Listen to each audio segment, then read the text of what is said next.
I don't think it's a secret. I love watches. I love talking about watches. And I consider myself someone who is not a watch snob. So if I see someone wearing an Homage watch, I don't turn my nose up at that watch. And usually, if it's a watch that's made in China, that's not something that bothers me. And there's a number of reasons why that is not a problem for me. However, I do understand that Chinese watches or Homage watches, clomage watches as people call them, they're a problem for a lot of collectors.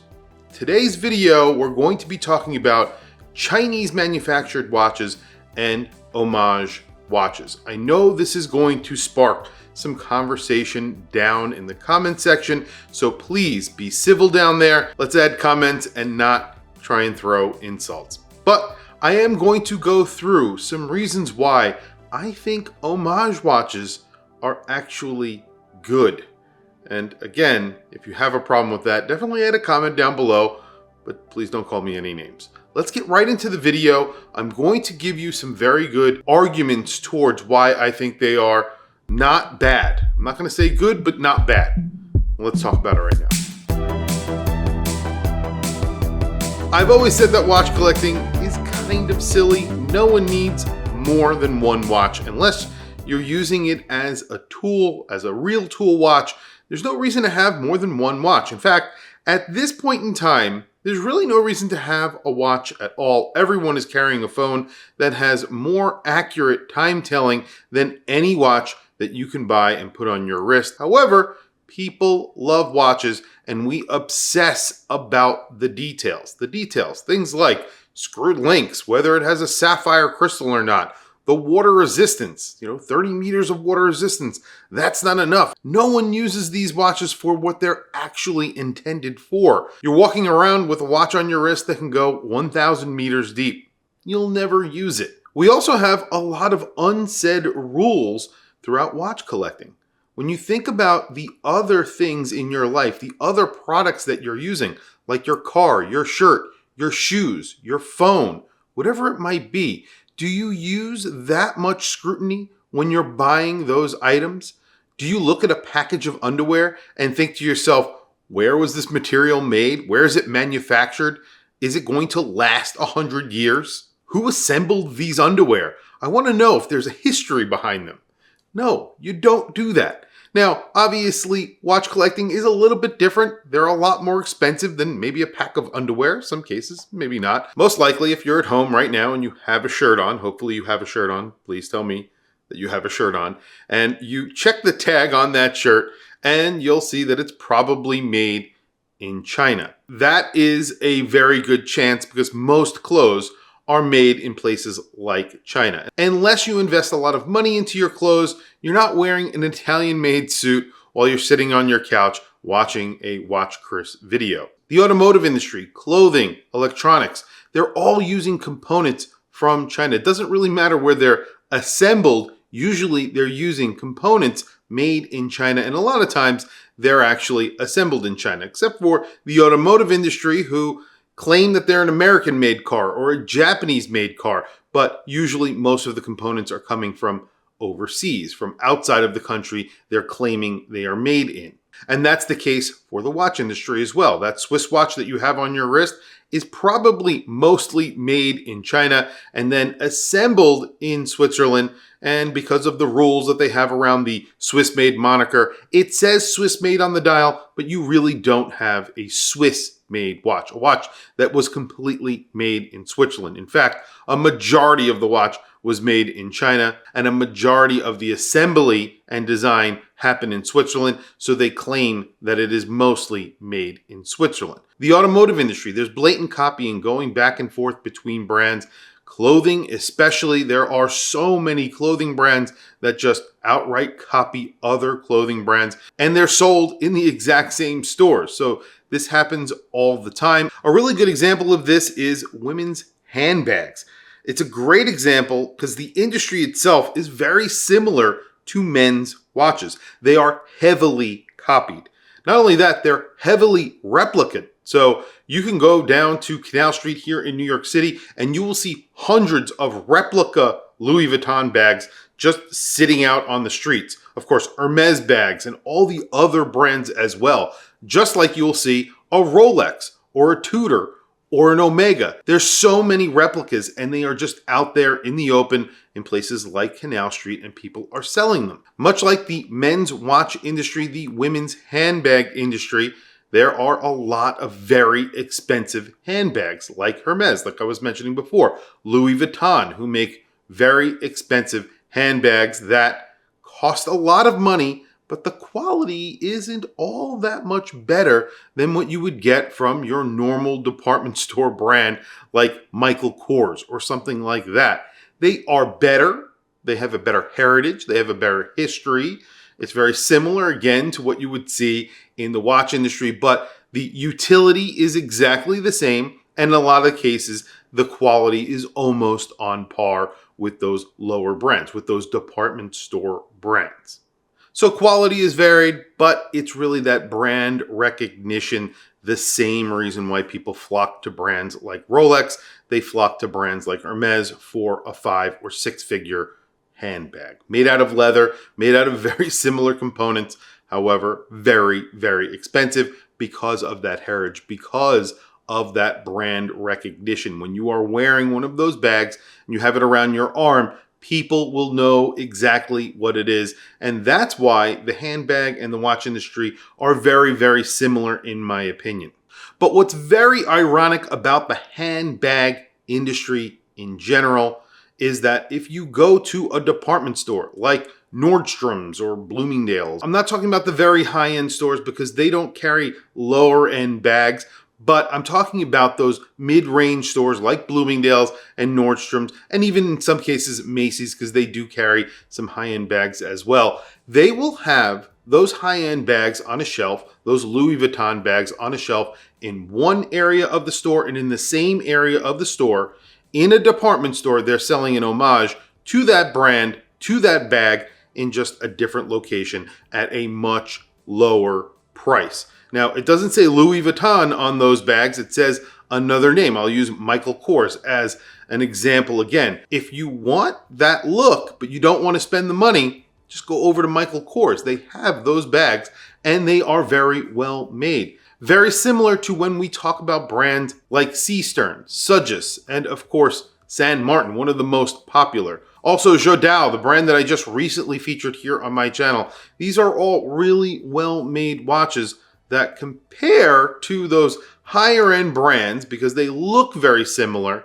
They're obviously an homage to those brands, but they aren't exactly the same, and you're not getting the exact same quality. Obviously, you're not getting anywhere near the quality of those original brands, but you are getting something that is very well made that looks a lot like those original watches. Now, why is it accepted? Why is it so accepted in the handbag industry that they'll actually sell them in the same store? Imagine going into some place like Watches of Switzerland and they'll have a San Martin sitting next to a Tudor that it's an homage of. That would never happen. There's a Seastern that I featured here on my channel that looks very similar to a Grand Seiko GMT. It's automatic. It actually gets a Seiko movement, which is kind of funny. Imagine that watch sitting in a case just, 10 feet over there, while the Grand Seiko is sitting 10 feet over here. That's basically what the handbag industry is doing in these department stores. Or at least the department stores are doing it, and the handbag industry, they're aware of it, and they don't do anything about it. Why is that? And the people who are collecting or buying these bags, they're not up in arms when they see someone wearing the homage versus the original. They actually just don't care. No one ever talks about it. I know people who are into bags and no one ever mentions it. Walmart recently came out with a handbag that looks exactly like an Hermes bag. However, they sell it for $200. And no one went crazy. In fact, lots of people went out and bought this bag because it looks so much like an Hermes. Now, definitely not going to last as long. It's probably not nearly well made as that Hermes bag. But you see the point here. Homage brands, homages of more popular items. This is very, very common, not only in watches, but across many, many industries. When you're talking about watches and you look at the basic level of most watches out there, most designs are inspired by other designs. And this again can go for all the other industries that I was talking about before.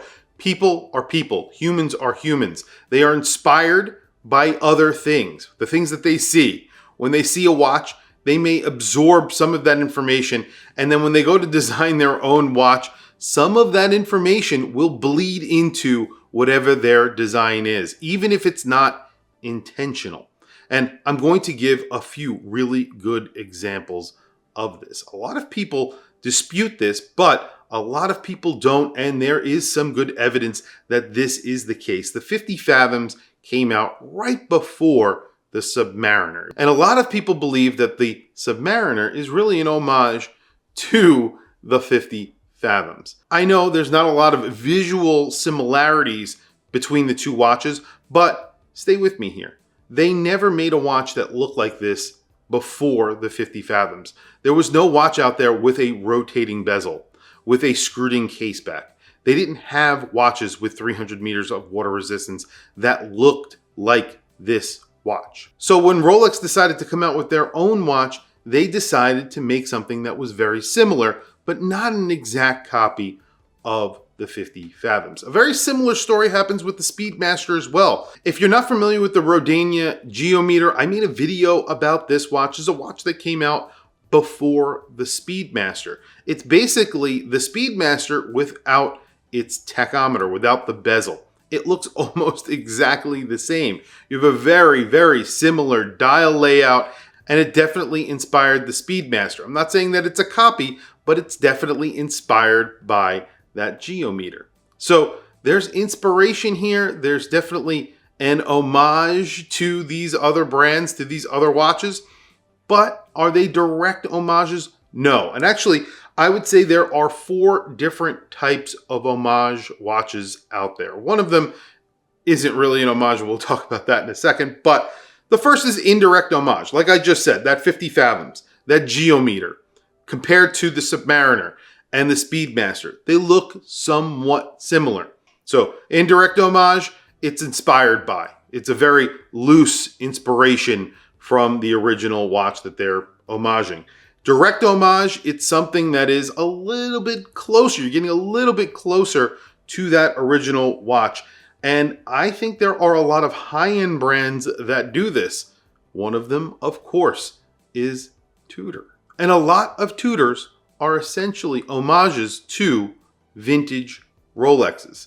And in some cases, direct homages to a few different models. The Black Bay 58 is essentially a sanctioned homage to the Submariner. And it was originally that. Tudor was an original brand created by Rolex, and essentially it was just a more affordable version of a Rolex. They put the Tudor name on it. It was the exact same case, the exact same dial essentially, bezel, all of it was basically the same, maybe slightly less expensive components. So they used ETA movements or standard movements inside of them. But that was it. That was the only difference. They looked exactly the same. Tudor is an homage brand to Rolex. That's the facts. And I would say a lot of micro brands fall into this category. Some smaller independent brands like Ophion, a brand that I've brought up here many, many times. They're a brand that very much homage Kari Voutilainen. If you're not familiar with their watches, they are very, very expensive. And they just recently collaborated with Louis Vuitton on a watch. Another watch that I would put here is maybe a Tissot PRX.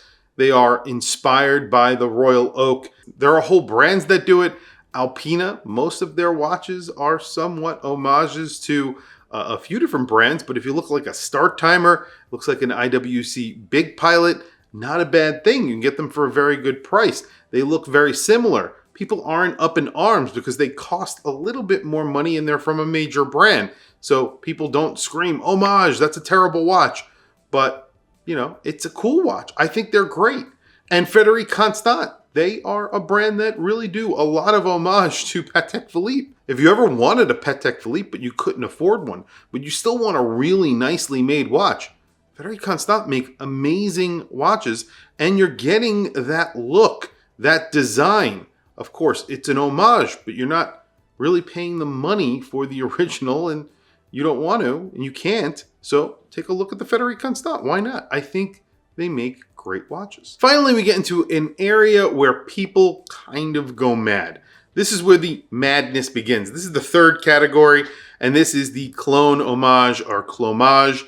These are watches that are essentially the exact clone of the watch that it's inspired by. And I use the word inspired very loosely there. There are only minor tweaks that these brands make to the watches, basically because they have to, and they really don't have a choice. Maybe they're using a different movement. Maybe they can't achieve something that the original does in a cost-effective way to keep the prices down on these watches, so they don't exactly copy the original because of cost issues. But other than that, they are essentially a clone, a replica of the original without the original name on the dial. Again, I bring it back to those Grand Seiko that I featured here on my channel from Seastern, or the Jodao that I just recently featured here on my channel that is a very direct homage of a vintage Rolex GMT Master. So the point here is that these watches are essentially clones of the originals, however, with some slight tweaks.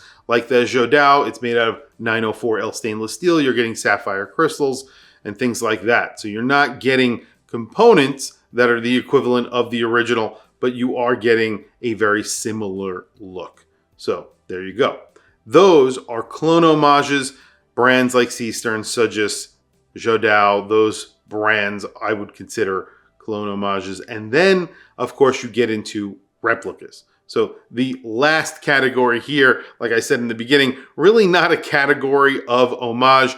Replicas are illegal here in the United States. In some countries, they are very readily available and sold very easily in places like China and Turkey and Thailand and a bunch of other places. You could just go into a replica store and buy a replica, and that's how they operate there. There's really, I believe, no laws against them. Here in the United States, there are laws. However, they are not very, very enforced. If you go down to Canal Street, you could buy a fake watch pretty easily. A lot of them are terrible.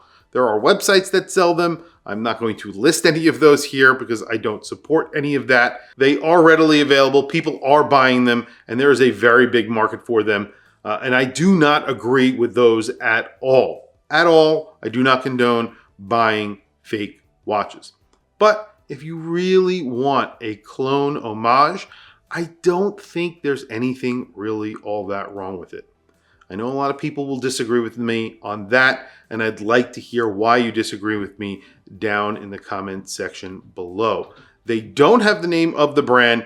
They're never exactly the same, but if they are, I still kind of don't disagree with a brand trying to make a watch that looks exactly like something that is way more affordable. Again, I point to the handbag industry. They cost tens of thousands of dollars. In cases, they could even cost more than that. And in the same stores, they're selling these bags that cost almost nothing compared to the originals that they are homaging, and they look very, very similar. So there you go. Obviously, no one condones fake watches. I think there are obviously some people out there who love fake watches, and I'm sure there will be some comments down in the comment section about fake watches and why they are so great. I don't agree with that, but teach his own. Obviously, you got to do what you got to do, and that is not my place to tell you what to do with your money. But I will say that clone homages to me are okay. I point back to the Hermes bag and the one that comes from Walmart for $200. I think there's a place for that. There's no name on that Walmart bag. It may be another name on there. When you see it, you know, obviously the quality is nowhere near the same as the original. And of course, it doesn't have the original name on there as well. Once you put that name on there, it becomes illegal. That is not good. So in my opinion, if someone cannot afford the look of that GMT, of that Grand Seiko GMT, but they really want that watch, why not try and get an homage to that original design? And that brings up the question of, why does that watch cost $200? It's made in China using Chinese components, while the Grand Seiko is made using some Japanese components, but a lot of Chinese components. And at the same time, it costs $6,000. So there's a lot of questions there. Obviously, there's big differences between the quality. and the longevity of these products, but the price disparity is very, very big. I don't collect cologne homages. It's not something that I actually collect. So I know I'm going through this to argue for them throughout this whole entire video. I don't collect anything that's a cologne homage. It's not in my collection. However, I'm not going to condemn it. I think that if you don't have the money and you want it, it's your money. And that's really it, guys. Tell me what you think down in the comments below. Again, I'd like to keep this as civil as possible. I know that might be hard, but let's keep it as civil as possible because there are going to be some heated arguments. I'm all for heated arguments, and I definitely look forward to jumping in and giving my opinion. Tell me what you guys think down in the comments. Please don't forget to like, subscribe, hit that bell icon. It's super helpful for the channel, and I very much appreciate it. Anyway, guys, thank you for logging on. Thank you for watching this video, and I will catch you guys in the next video.